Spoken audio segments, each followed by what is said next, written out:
Hi everyone. Today we're going to talk about what happens when you're sitting next to a really bright light source, like this window here behind me.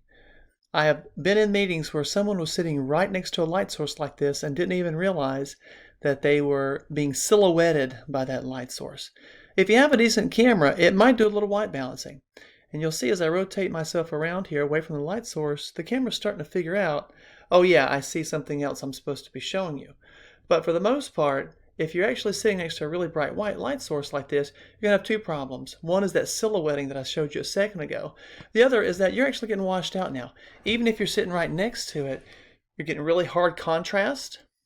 You're getting washed out like this. You're really pale, which can happen from overhead lights too, by the way. So when you sit down, look at the light sources and figure out how to adjust them. In this case, don't sit next to a really bright window. If so, just close the blinds. Okay, that'll help a lot.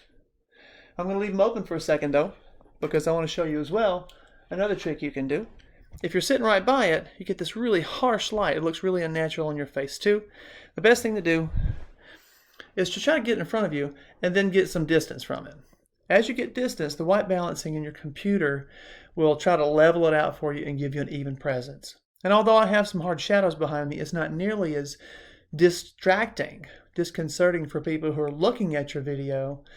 They can see you, they can understand what you're saying, they can get your emotions, and they get a better experience. Remember that in meetings, you're trying to get something done. In classrooms and you're teaching, you're trying to get something done, you're trying to communicate. The last thing you want to do is give any sort of opportunities for distraction where people can't make out what you're saying and they're thinking more about what they're seeing than they are what you're saying.